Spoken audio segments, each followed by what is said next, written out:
From New York, this is Democracy Now! We, the jury, find the defendant, Kyle H. Rittenhouse, not guilty. As to the second count of the information, Richard McGinnis, we, the jury, find the defendant, Kyle H. Rittenhouse, not guilty. Protests have taken place across the country after a jury in Kenosha, Wisconsin, acquitted 18-year-old Kyle Rittenhouse on all 5 counts of fatally shooting 2 people and wounding a third during racial justice protests over the police shooting of Jacob Blake in Kenosha. In a Democracy Now! Exclusive, we'll speak to Jacob Blake's father and his uncle. Surprised because in this city, my nephew was shot 7 times in the back and no charges were ever leveled. You have to understand from day one, the judge had his hand on the scale. He didn't allow pictures. He didn't allow videotapes in. He didn't allow, didn't allow. He was doing everything he could to allow this young man to leave his courtroom clear and free. Plus, we'll speak to a lawyer representing the family of Anthony Huber, one of the protesters shot dead by Kyle Rittenhouse. All that and more coming up. Welcome to Democracy Now!, democracynow.org, The War and Peace Report. I'm Amy Goodman. In Wisconsin, a jury found white gunman Kyle Rittenhouse not guilty on all counts. In August of last year, Rittenhouse traveled to Kenosha, Wisconsin during anti-police brutality protests where he shot and killed 2 people and wounded a third. Friday's verdict sparked demonstrations across the country. In a statement, the parents of Anthony Huber, one of the protesters killed by Rittenhouse, said they were heartbroken and angry and that the verdict, quote, sends the unacceptable message that armed civilians can show up in any town, incite violence, then use the danger they've created to justify shooting people in the street. This is Hannah Giddings, the partner of Anthony Huber. Every day I wish that I could come home to him and unload some of this weight that's on my shoulders, but I can't because he's dead. And now the system is telling me that nobody needs to answer for that. And I have a problem with that. I think I've been very open in expressing my empathy for the other side of this, but that's just not reciprocated back. Anthony Huber's partner, Hannah Giddings, was standing next to Justin Blake, the uncle of Jacob Blake, who was shot by police that sparked the protests against police brutality. We'll be speaking with Justin Blake and Jacob Blake's father, Jacob Blake, in a Democracy Now! Exclusive after headlines. 2 other closely watched trials continue today. In Georgia, closing arguments are being delivered in the murder trial of the 3 white men who chased down and fatally shot Ahmaud Arbery. And jurors in Charlottesville, Virginia, are deliberating for a second day in a civil trial against the organizers of the deadly Unite the Right rally. A New York man who pleaded guilty to the sexual assault of 4 teenage girls will avoid prison altogether after receiving an extraordinarily lenient sentence that's drawn international condemnation. Christopher Belter, who's now 20 years old, received 8 months probation and no jail time after he pleaded guilty to attempted first-degree sexual abuse, third-degree rape, and 2 counts of second-degree sexual abuse. One survivor was in the courtroom, told Buffalo news station WKBW she had to immediately run to the bathroom and throw up after Belter's sentencing Tuesday. I lost it. I mean, I didn't expect to be as emotional as I was, but I just broke down. I was shaking with anger. I was disgusted at the fact that this was even an option. The 4 teens who were raped were 15 and 16 years old. Belter, who is white, is from a wealthy neighborhood near Niagara Falls, New York. In Missouri, a white Kansas City police detective was found guilty Friday of fatally shooting a black man outside his own home in December 2019. Eric DeValkenaer was convicted on charges of second-degree involuntary manslaughter and armed criminal action for firing 2 rounds at 26-year-old Cameron Lamb, who was killed as he backed his truck into his own garage. At the time, officers had no arrest warrant and no evidence of a crime. Civil rights attorney Lee Merritt represents Lamb's family. This is momentous. This is historic, and it means something. This is going to mean something when you go back to Georgia. It's going to mean something for Ahmaud Arbery. It's going to mean something for Tatiana Jefferson. It's going to mean something for both of Jean. It's going to mean something for so many families that have been impacted. Jamel Roberson in Chicago, Ronald Green in Illinois. These instances of justice in our system are far too rare. We'll have more on that story later in the broadcast. In Wisconsin, an SUV plowed through a Christmas parade in the town of Waukesha Sunday, killing at least 5 people and injuring at least another 40. Videos show the vehicle crashing through barriers and speeding down a road that had been blocked off for the parade.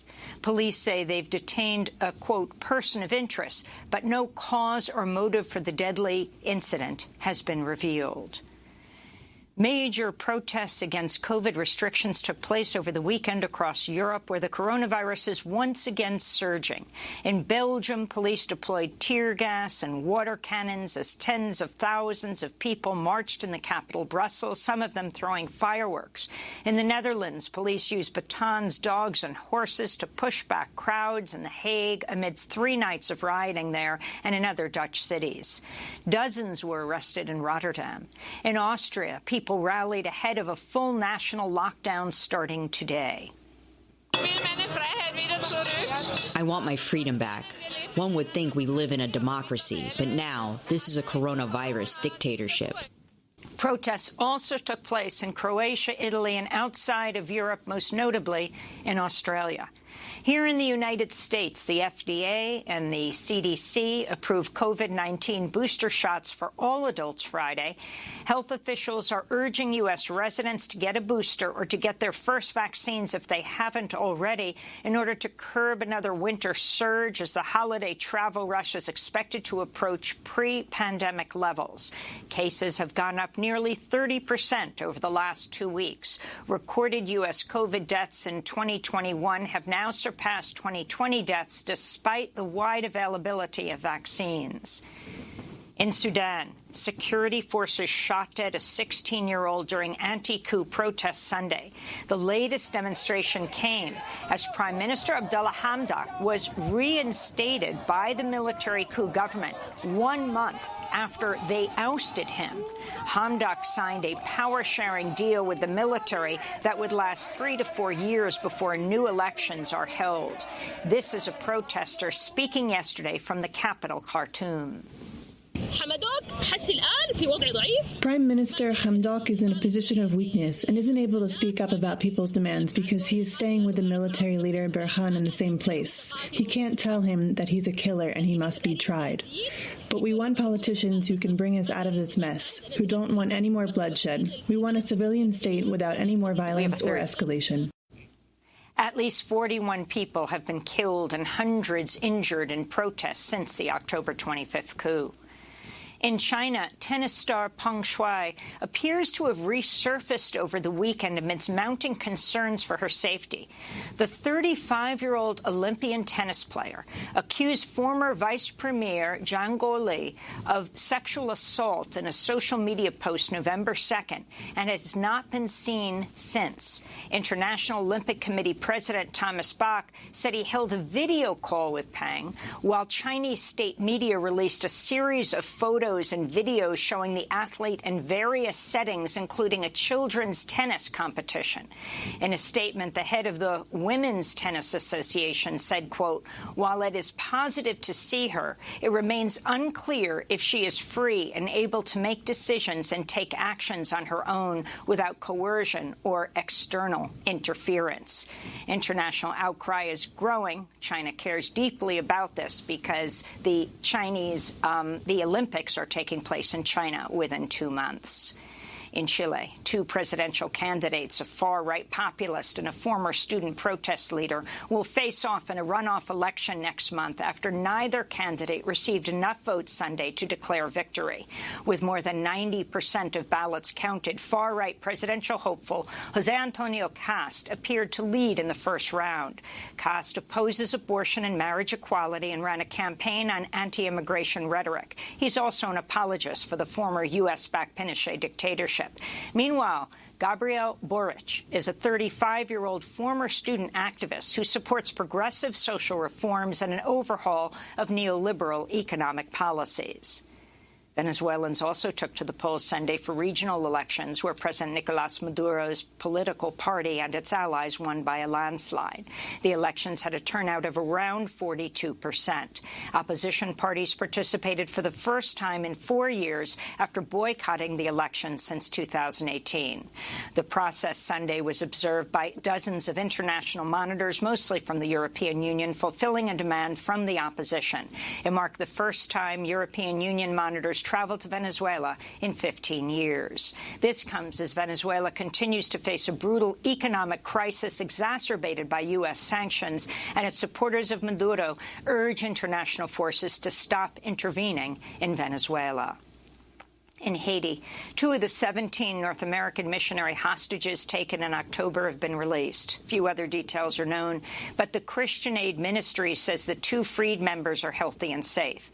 A Haitian gang claimed responsibility for the kidnapping and has threatened to kill the hostages if their ransom is not paid. In Somalia, a prominent journalist has been killed by a suicide bomber in the capital, Mogadishu. Abdiaziz Mohammed Guled was the director of Radio Mogadishu and a critic of the al-Shabaab armed group, which claimed responsibility for the attack. Several others were also wounded, including the director of Somali National Television.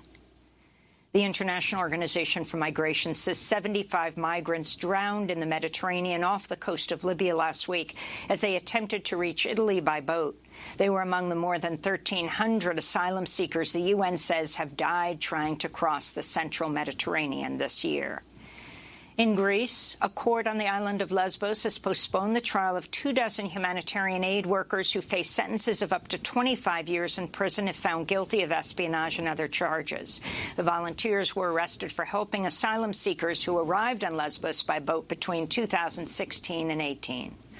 Human rights groups say the charges are trumped up and aimed at deterring others from helping refugees in need. This is Peter Wittenberg, one of the 25 whose trial was delayed last week. I am disappointed that we have not been able to speak and demonstrate once and for all today that humanitarian work is not a crime. That will have to wait. Back in the United States, the House on Friday voted 220 to 213 to approve the roughly $2 trillion social and climate package known as the Build Back Better bill. The vote came after the Congressional Budget Office released its analysis of the measure, which was demanded by conservative Democrats. The legislation includes universal pre-K, subsidized child care, expanded financial aid for college, and 4 weeks paid family and medical leave. It also designates $555 billion to help combat the climate catastrophe. On the immigration front, it would give undocumented people who came to the U.S. over 10 years ago up to 10 years of work authorization through a process known as parole. The measure now heads to the Senate. And in labor news, janitors at Denver International Airport celebrated a historic victory Saturday after reaching an agreement that includes a $4 an hour pay increase over 3 years. The announcement came just hours after hundreds of custodial workers walked off the job in protest demanding fair pay and better working conditions. And those are some of the headlines. This is Democracy Now!, democracynow.org, The War and Peace Report. I'm Amy Goodman. When we come back, protests have taken place across the country after a jury in Kenosha, Wisconsin, acquitted 18-year-old Kyle Rittenhouse on all 5 counts of fatally shooting 2 people to death and wounding a third during racial justice protests over the police shooting of Jacob Blake in Kenosha. In a Democracy Now! Exclusive, we'll speak to Jacob Blake's father and his uncle. Stay with us.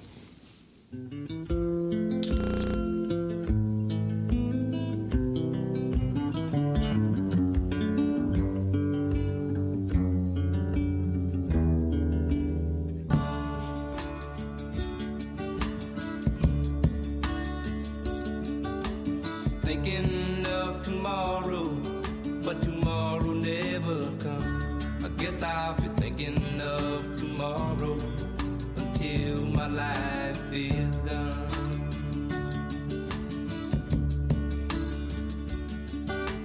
Thinking of the day when I could be with you. I guess I'll be thinking of that day until my life is through.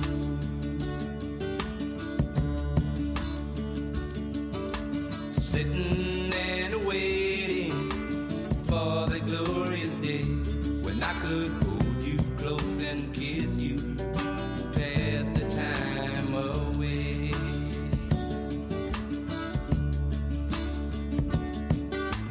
Thinking of the moment when I could hold you tight, when I could kiss you in the morning. Thinking of the day. This is Democracy Now!, democracynow.org, The War and Peace Report. I'm Amy Goodman.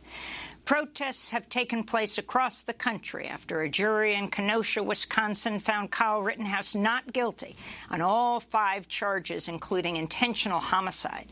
Rittenhouse was on trial for fatally shooting 2 people and wounding a third last year during racial justice protests that began after police in Kenosha shot and paralyzed Jacob Blake.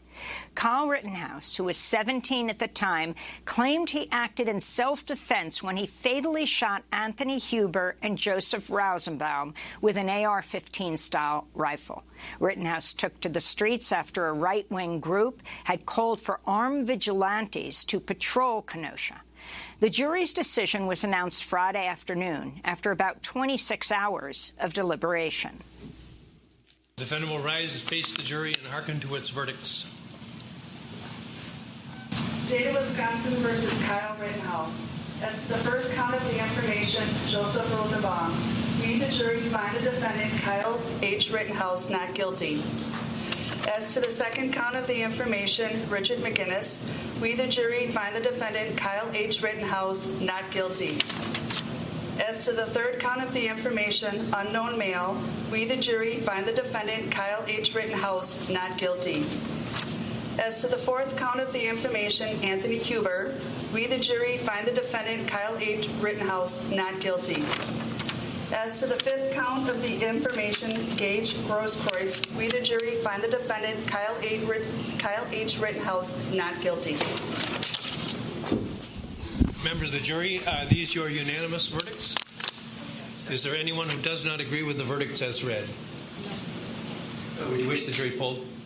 In a statement, the parents of Anthony Huber, one of the protesters killed by Rittenhouse, said they were heartbroken and angry, and that the verdict, quote, sends the unacceptable message that armed civilians can show up in any town, incite violence, then use the danger they've created to justify shooting people in the street.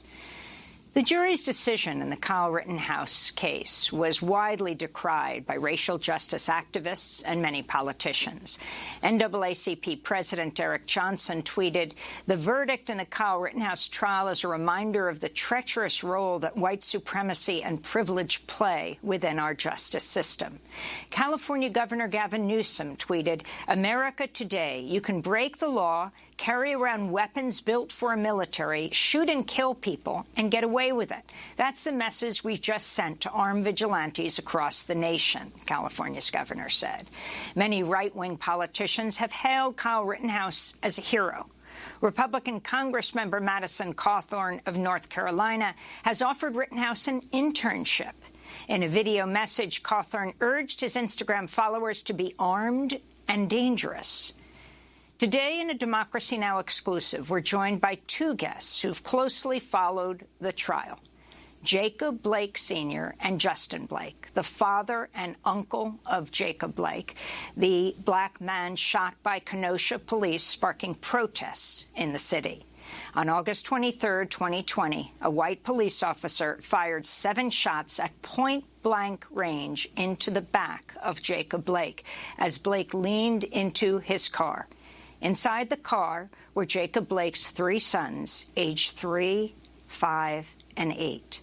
Jacob Blake is partially paralyzed. Jacob Blake's uncle Justin joins us from Milwaukee. He stood outside the courthouse every day during the Kyle Rittenhouse trial. And we're joined by Justin's father, by Jacob Blake's father, Jacob Blake Sr., who's joining us from Charlotte, North Carolina. We welcome you both to Democracy Now! Jacob Blake, let's begin with you. You're Jacob Blake's dad. You've spent a lot of time in Kenosha, not quite as much as Justin, and we're going to talk about that in a moment. But can you talk about the verdict in this case, in the case of the young man, the teenager, armed with an AR-15, who shot to death 2 protesters who were in solidarity with your son, who was killed by who was shot 7 times in the back by a police officer? Well, Bismillah ar-Rahman ar-Rahim. I thank you again, Amy. We love your show. I love you. The verdict is a product of what I described to you the first time we spoke, the 2 systems of justice. The system of justice works if I look like Kyle Rittenhouse. It does not work if I look like Jacob Blake.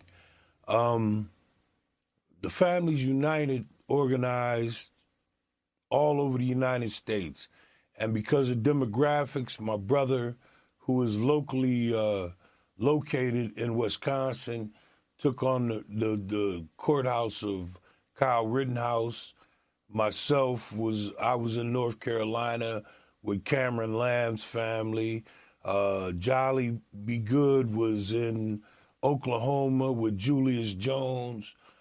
We have another group that's going down to Georgia. So we understood what was going to happen in Wisconsin. So we understood what my brother's responsibility was going to be. And he took on that responsibility, and we got a victory in Kansas City, which we should be talking about more in the national news. Kansas City was momentous. That conviction in a moment. That conviction of a white police officer for killing an African-American man. 147 years for killing Cameron Lamb. So we, as a group, have been all over the United States, standing with these families because of what we went through in Kenosha. So understanding that systematic racism is prevalent. We understood. Have you talked to your son, Jacob? And what is his response to the verdict? Jacob can speak for himself, and when he decides to come out and speak about it, he will speak on it. How is he doing, Jacob? From the time we spoke the first time, he's doing much better. He's doing much better. And we're praying every day that he will be able to walk again. Justin Blake, you stood outside that courthouse every day. Yesterday, you led the protest.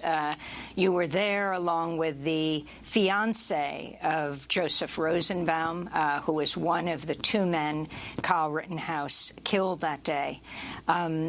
Talk about the significance of this verdict. Assalamu alaikum. Thank you for having us. This is a tragedy and a slap in the face to all the families that were involved. It made a mockery of the judicial system.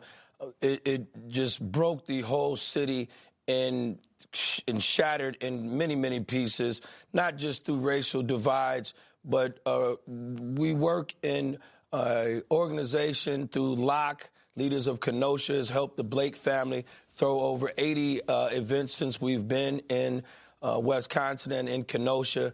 This family, we were trying to support so they could focus on their families and what was going on in the courtroom. It's devastated the city. That nobody can believe it at all. It certainly sets terrible precedents that we would have allowed for the gun charge to be thrown out, that a 17-year-old kid should be able to carry around a military-style weapon in the midst of chaos. Right prior to this young man hitting the scene, they were peacefully protesting in Civic Park until they were blasted with rubber bullets, gas, and other projectiles, which forced them from Civic Park on to Sheridan. Then they forced them into what was almost like an OK Corral thing with the militias. They forced them down away from the Civic Park where they were peacefully protesting into the masses of the militias. So it was a terrible cocktail, and it just ended up even worse with this young kid who looked like he was 13 years old with his hat turned backwards. You could see from the video he was way over his head. It was like a deer in the headlights, and it was just a cocktail that was going to go wrong, and it did. It ended in the loss of life to the two young men who were supporting our nephew, Anthony and JoJo, and a severe injury of Gage. We're going to speak with Anthony Huber's lawyer in our next segment. But, in fact, your nephew, Jacob Blake, knew Anthony. Is that right? Anthony is well known as a skateboarder in Kenosha and was celebrated in the skateboard park recently. That's correct. He had some connection with Jake. They were friends. And this totally blew his mind, what he saw on TV.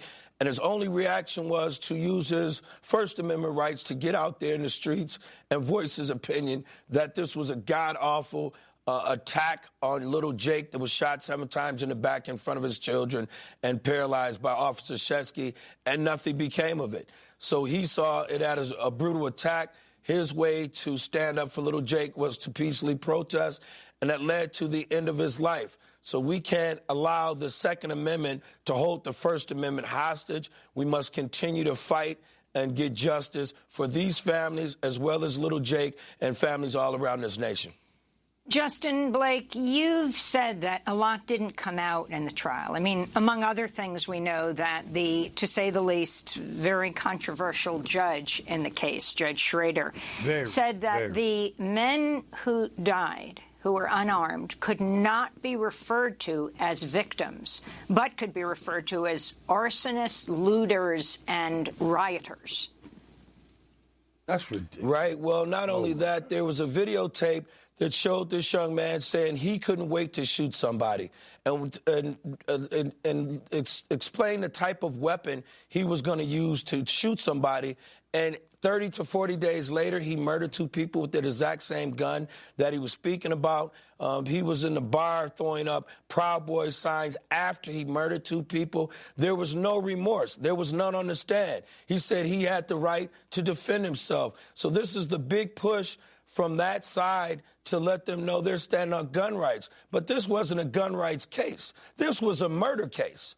So the outer stories tried to overtake it by saying it was a Second Amendment right. It wasn't that at all, because I'm a gun guy. So it wasn't about having guns. It was about the misuse of an illegal weapon by a 17-year-old that had no right to be there, and basically put these people in harm's way. He was flailing the gun around at like 8 or 10 other people, and then decided to murder these 2 young men. Justin, you work with Reverend Jesse Jackson's Rainbow Push Coalition. There was a release from that organization that said the Justice Department should also consider aiding and abetting charges for Rittenhouse's mother. Can you explain? Well, listen, I'm from Chicago.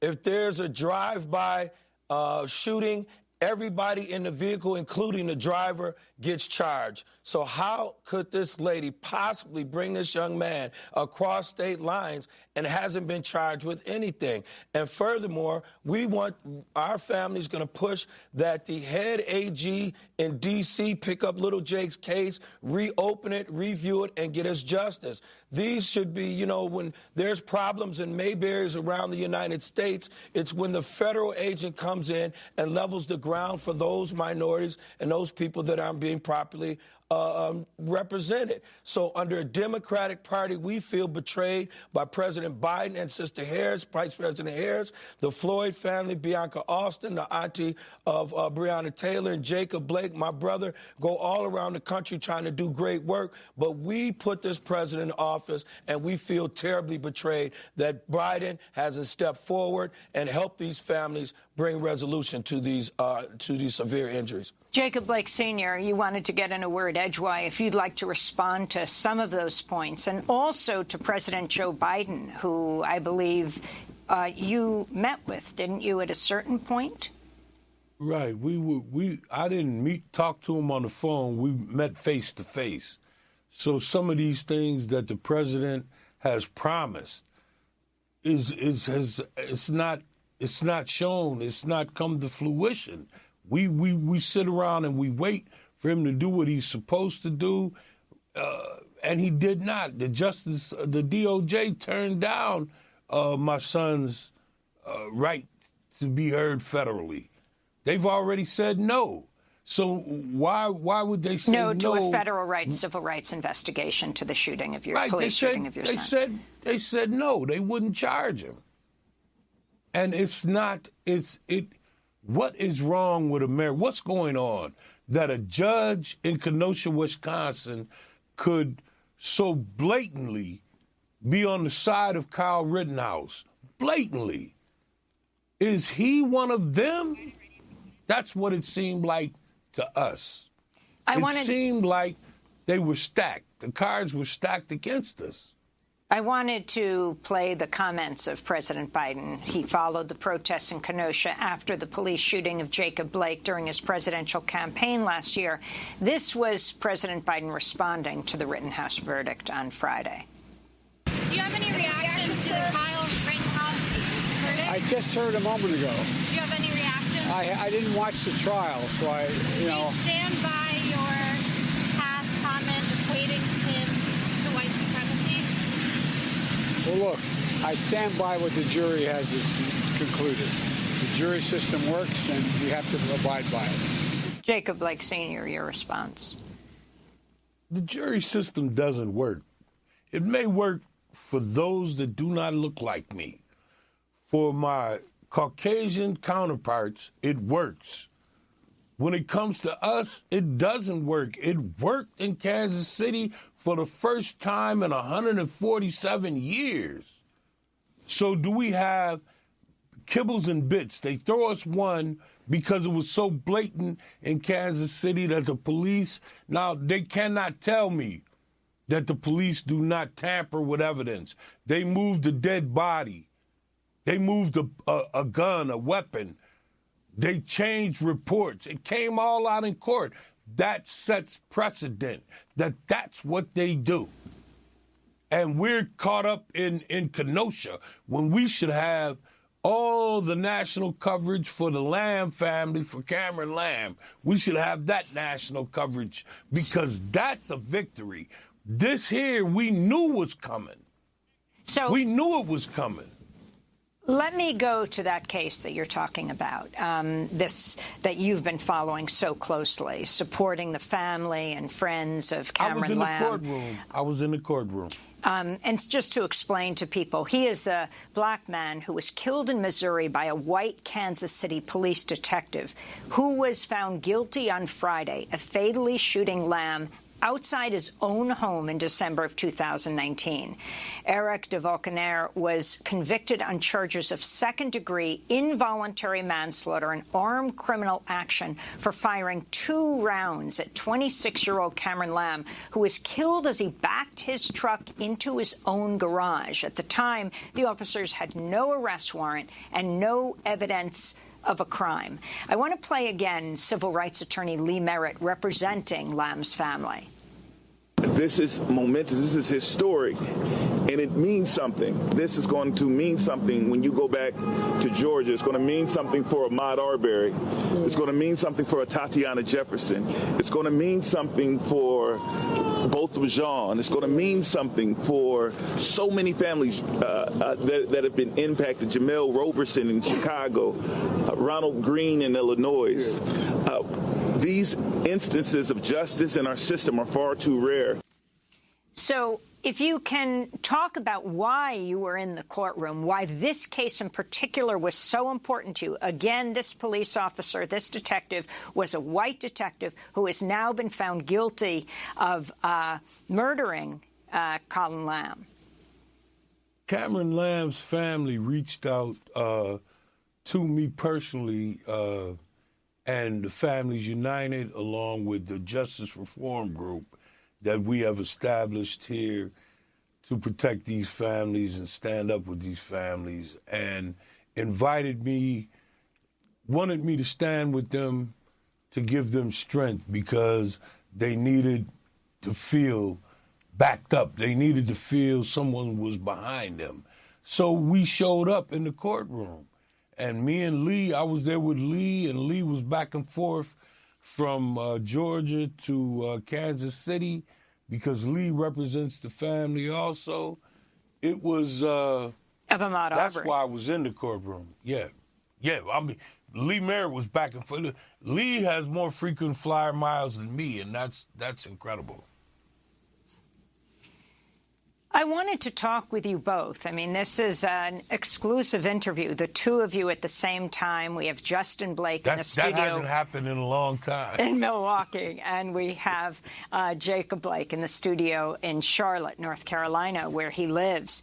About your family's history, who Jacob Blake is named for, your son, Jacob Blake Sr., your father, both of your father, Jacob Blake Sr., the Reverend Jacob Blake, a civil rights activist in Evanston who led a movement for housing equality, worked with Dr. Martin Luther King. Can you talk about that history of activism through to what you both are doing today? Justin, why don't we begin with you? Well, they don't understand that what got us up 9 in the morning every day or 8 o'clock to be on the courtroom steps is my great-grandfather on one side was a Garveyite. On my father's side, Marcus Garveyite, UNIA. On the other side, my great-grandfather was a Pullman porter. We've been living in our house over 75 years because of my grandfather being a Pullman porter who purchased the house. So when you see Raising in the Sun, that's like our family. My grandfather was a Tuskegee Airman that helped train all the gentlemen that went over to fly in the war were trained by my grandfather. We have it in our DNA. We cannot sit down. We must make change. So our family, Jacob Blake, myself, and Bianca Austin and some members of the Floyd family want to be in every fight around this country that have anything to do with getting justice for our people. And Jacob Blake Sr., your father, who you're named for, that housing militancy, activism as a reverend in Chicago, in Evanston, outside Chicago. Well, my father was definitely, he marched from Selma to Montgomery, across the Edmund Pettus Bridge. He helped found Breadbasket with Jesse in Chicago. My great-grandfather, as my brother stated, was a Garveyite. My other great-grandfather, not a porter, my great-grandfather was one of the first black Pullman conductors. So understanding that civil rights flows in our blood, it was only God that chose this to happen to my son. We were already speaking activism before this happened to my son. We were always pro-black activists. And then when this happened to my son, we became activists for everyone who's been affected. So it was only natural. What flows in your DNA comes out. And me and my brother, I would rather die fighting than be a slave. And then you have your father, Reverend Jacob Blake, with the Reverend Eustace Blake, leading a protest against police brutality in Newark, New Jersey. And there's a building in Newark, New Jersey today that is called the Blake House. It has a huge picture of my Uncle Eustace in it. When I was in college, I used to go to Newark, New Jersey, just to hang out with my friends that went to college with me. And we would walk past that house, and it said the Blake House, and they said, man, they would tease me, not knowing that that was really named after my family. So, yes, Newark, New Jersey plays a key role. Cory Booker's a dear friend. That's why we fight to change laws, Amy. We're not in this just to be walking, just to be protesting. Our objective is to get to Congress, change these laws. We're lobbying like everyone else because Black lives matter, because white lives matter. So if Black lives don't matter, then everything is thrown off kilter. There's no balance. We have to understand that Black people are just as important as my counterparts. We put in a lot of work, Amy. We're all over the country fighting for families. I'll be with Ahmaud Arbery's mother this week later on, waiting for the verdict, because we show unity. We show unity. We show direction. We will not be pushed off our path. We will stand strong on what this is built on, the foundation. And your comment, Justin Blake, on this moment that your brother Jacob is talking about. You've got the white supremacy trial going on in Charlottesville. You've got the Ahmaud Arbery murder trial taking place. 3 white men are on trial. One of them is a former police officer and police investigator. And, of course, you have the case of Kyle Rittenhouse. Your thoughts at this key moment in time? Well, it's time for us all to forge on. We, the Blake family, Bianca, Austin, and Tez went down to the federal building in Chicago to stand with the Haitians when they were being abused on the border. We're going to bring about unity to our people. You must understand, we made this country the richest country in the world by 300 to 400 years of free slavery. If anybody deserves to vote, we deserve to vote. If anybody deserves civil rights and liberties, we deserve those civil rights and liberties. So we're going to unite the Nigerians, the Ghanaians, the African Americans, the Jamaicans, the Belizeans, and the Haitians all in one. And we won't have to ask for much. We'll be demanding our needs. We're in the midst of putting together our platform that we'll be operating on and our directives and what actually our ask will be. I don't think we've ever in the United States really done that before. We have to do that because that's the proper way to demand and to ask what you're looking to do and the changes. This system is broke. and we all know that now. This was a good look at that through this case that we just followed the last couple of weeks, and we must do something about it. We have to be direct about it. If it's not good for us, it's not good for anybody else. And when the African-American community is doing well, that city must be doing well, the county must be doing well, the state and the nation. So there doesn't have to be a win-loss scenario. We want to develop and let people know there can be a win-win scenario where we as the African-American community do well. Where has the money been? Why does it always go to downtowns and not to the south side and to the west side of Chicago? Chicago, west side and south side looks like it did in '79. It's appalling. We cannot continue to do this. We deserve the resources that every other community gets. We pay the same taxes, and we deserve the same treatment. Well, I want to thank you both for being with us. Justin Blake joining us from Milwaukee, and Jacob Blake joining us from Charlotte, North Carolina, the father and uncle of Jacob Blake, the young black man shot by Kenosha police, sparking protests throughout Kenosha. I want to thank you so much for spending this time. Next up, we're going to speak to the lawyer representing the family of Anthony Huber, one of the two protesters shot dead by Kyle Rittenhouse. Stay with us. Trouble, oh, trouble set me free. I have seen your face, and it's too much for me. Trouble, oh, trouble, can't you see?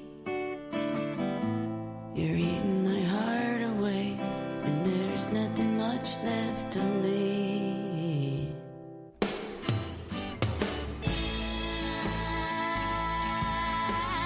drunk your wine, and you have made your world mine. So won't you be fair? So won't you be fair?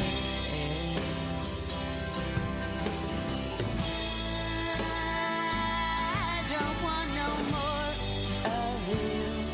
So won't you be kind to me? Just let me go where I have to go there. It's trouble, oh, trouble, move away. I have seen your face, and it's too much for me today. Trouble by Cat Stevens, Yusuf Islam, covered by Kristen Hirsch. This is Democracy Now!, democracynow.org, the War and Peace Report. I'm Amy Goodman.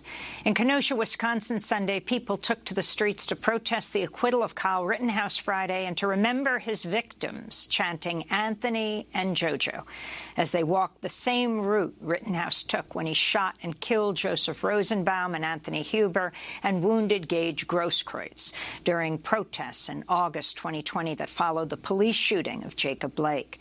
Joseph Rosenbaum was the first person Rittenhouse shot with his AR-15 style rifle. Joseph Rosenbaum was 36 years old. He had been released that same day from a Milwaukee hospital where he had been treated for a suicide attempt. He was unarmed when he was shot by Rittenhouse. Rosenbaum was shot 4 times, first in the groin, then in the hand and thigh as he faced Rittenhouse, and then was shot in the head and in the back. After Rittenhouse killed Rosenbaum, several protesters who believe Rittenhouse was an active shooter began chasing him. 26-year-old Anthony Huber tried to disarm him by hitting him with what he had in his hand, his skateboard. Rittenhouse shot and killed him within seconds. Gage Grosskreutz was the only person who survived being shot by Rittenhouse. Anthony Huber's parents, Karen Bloom and John Huber, said they were heartbroken and angry over the verdict, which they said did not deliver justice for any of Rittenhouse's victims. This is Anthony Huber's father, John Huber, responding to the verdict on CNN. We're still in shock here, you know. That guy gets to run free, and he's now a hero. And this is my son right here. This is Anthony, we lost our son. And there's no justice right now for our family, and there's no closure. And there wasn't going to be justice in that Kenosha court with that judge. After Rittenhouse's acquittal, Anthony Huber's girlfriend, Hannah Giddings, who was with him the night of the protest, told reporters she wasn't surprised by the verdict, saying, quote, "We know that this system is a failure." This is Hannah speaking Friday outside the Kenosha courthouse. I miss Anthony every single day.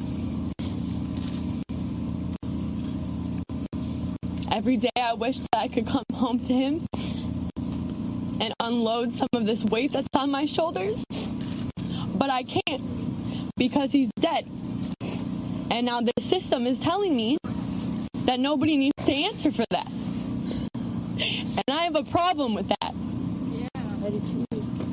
I think I've been very open in expressing my empathy for the other side of this, but that's just not reciprocated back.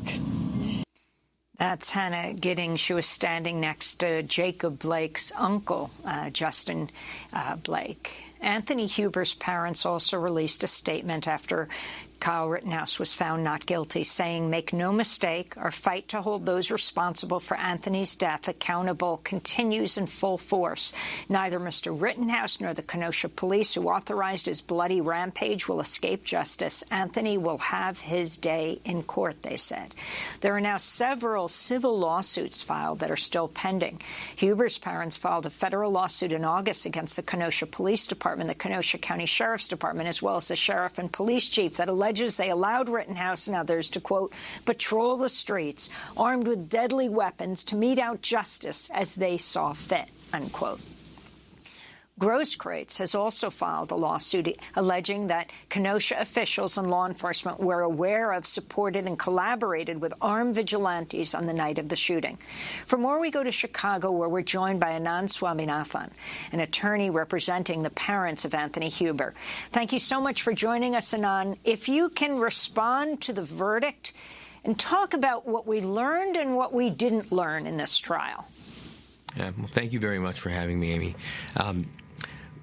We just heard from Jacob's Blake family, and I think one thing that's striking right away, of course, is their statement that they were not surprised at all by this verdict. And there are many people who have said, since this verdict came down, that they weren't surprised by the result.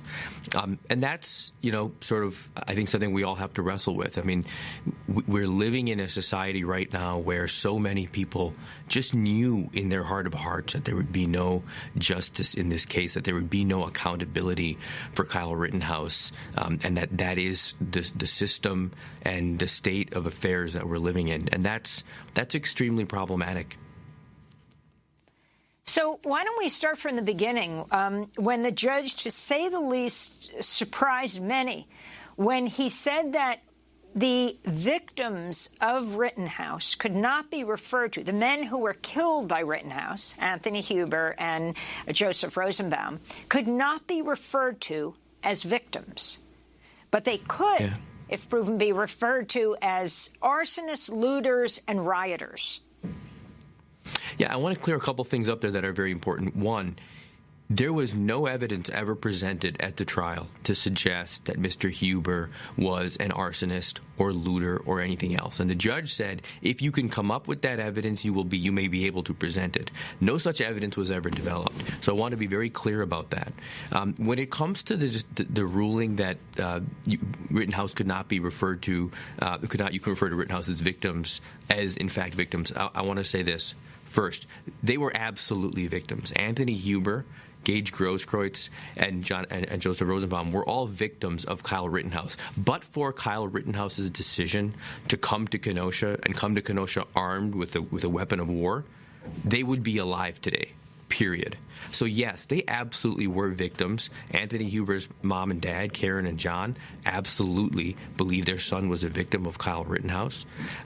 In terms of the judicial rulings, the evidentiary decision whether or not certain terms and terminology should be used in the courtroom, I do want to have some caution on weighing in on that point, only because I don't want to be outcome determinative about what we think evidentiary rulings should be. Ultimately, I'm a civil rights lawyer, and many of us represent people who are accused, and we believe in the rights of the accused, and so we should be thoughtful about weighing in and sort of in an outcome determinative way about what we think evidentiary rulings should be. But that doesn't change the fact that absolutely these young men were victims of Kyle Rittenhouse.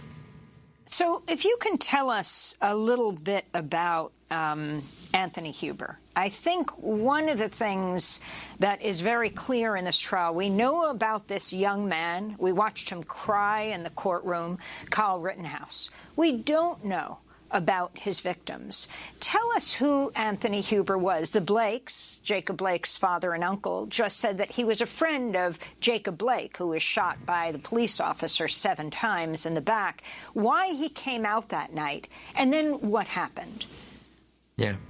Well, thank you for that, because it's a great point. I mean, the world didn't get to hear from Anthony Huber, and he didn't get the sort of due process that Kyle Rittenhouse got. He didn't get an opportunity to present his case, have jury instructions in his favor, and so on. He had judge, jury, and executioner. So thank you for that opportunity. Anthony Huber was loved. He was loved by his parents. He was loved by Hannah and many others. And many people have obviously know now the story of his involvement with skateboarding. He was a tremendous skateboarder. Those areas in Kenosha, downtown Kenosha, were his park. Those were his sort of community. That's where he spent so much time. And, the idea that he would be a person there for anything other than to show support for Jacob Blake, who it is correct that he knew, is simply wrong. Consistently, when we talk to people in the family about Anthony, what they say is he was an absolutely loving person, and he was loved by all those around him. We were showing video of him skateboarding. And if you could talk about that night, in many circles, especially in Kenosha and the Black Lives Matter activists, they refer to him as a hero. He had already killed JoJo, that's Joseph Rosenbaum. He was not armed, Anthony Huber, but he went to take down this shooter, what he called, I think Grosskreutz called him an active shooter, which many people were running away. He was running towards him because he was afraid he would kill others. Yeah.